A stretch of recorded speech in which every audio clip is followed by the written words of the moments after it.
For many days, Abeni wandered the path between villages. Our royal robes became dusty, our feet grew tired, our stomach began to sing the song of hunger. As the sun was setting on her seventh day of walking, she saw a small girl sitting by the roadside. The child was thin as in reed, barefoot and shivering in the evening air. Abeni had only a small piece of bread and half a calabash of water left.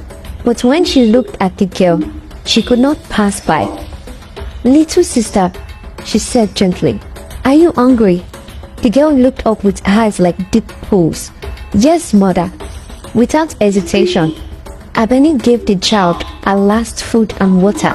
Then she sat down beside her, letting the girl rest her head in her lap. As the stars came out one by one, "Sleep now," Abeni whispered, stroking the child's hair.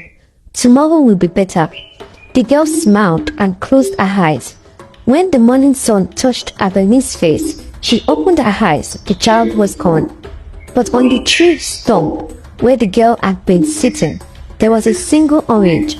Attached to its stem was a small leaf with words written in gold letters that seemed to glow in the sunlight.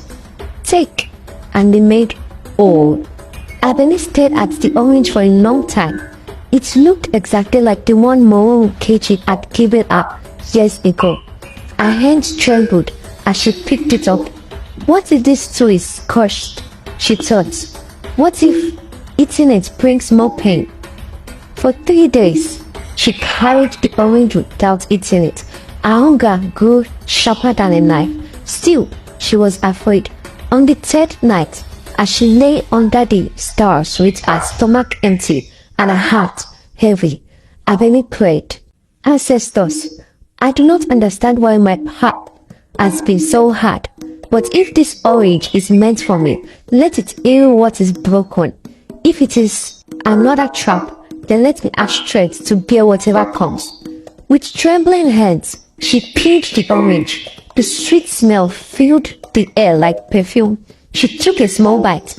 It was the most delicious thing she had ever tasted, like sunlight and honey mixed with hope itself. That night, Abeni dreamed. The little girl from the roadside appeared, but now she glowed like the full moon. Her bare feet did not touch the ground. "Sister," the little girl said, smiling, "your kindness has fed heaven itself. Truth will speak, and your womb shall sing." Back in the palace of Ileayo, strange things began to happen to Moro Nkechi. In her dreams, she saw Abeni's face, sad and beautiful. She saw the cursed orange she had given her friend. She heard a voice like thunder saying, "What you have done in darkness will be shouted from the rooftops." She would wake screaming in the night. Worse still, she began to talk in her sleep. The king would wake to hear her confessing her crimes to the darkness. "I cursed the orange. I made sure she could never have children. I lied about her. I poisoned." At first, the king thought it was just bad dreams, but night after night, the confessions continued. Other people in the palace began to hear servants whisper. Guards exchanged looks. Finally, the king could ignore it no longer. He called the high priest and the council of elders. "Bring Queen Moro Nkechi before us," it commanded. "Let the truth be spoken in the light of day." When confronted by the holy men with their truth-telling herbs and sacred oaths, Moro Nkechi could no longer hide what she had done. The words poured out of her like water from a broken pot. "Yes," she cried, falling to her knees. "I was jealous. I cursed the orange I gave her. I made sure she could never bear children. I turned you against her with lies. I wanted to be the only queen." The silence that followed was deeper than the silence in a grave, for the truth, when it finally comes to light, can be more powerful than a lion's roar. The king sent his fastest riders to find Abeni. They searched every village, every path, every hiding place in the kingdom. They found her by a small stream, washing clothes like any common woman. But when they saw her face, they knew why their king had first chosen her. even in the simple dress, even with her head rough from work. She carried herself like the true queen she was. My lady, the king begs you to return. The truth has been spoken. Justice will be done. When Abeni entered the palace courtyard, the people who had once ignored her fell to their knees. They had heard the truth about Moronkeji's lies. They remembered now why they had loved their gentle queen. The king ran to meet her, tears streaming down his eyes. Forgive me. I was a fool. I let lies blind me to your goodness. My lord, we have both learned that truth is like the sun. Clouds may cover it for a while, but it always shines again. 3 months after Abeni's return, the whole kingdom celebrated. The queen was with child again, but this time was different. This time, the baby grew strong and healthy in her home.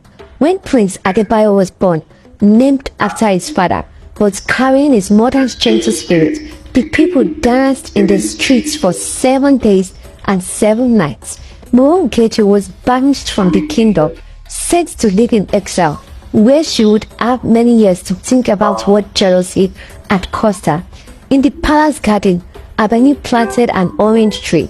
It grew faster than any tree would grow, reaching toward the sky with branches strong and wide.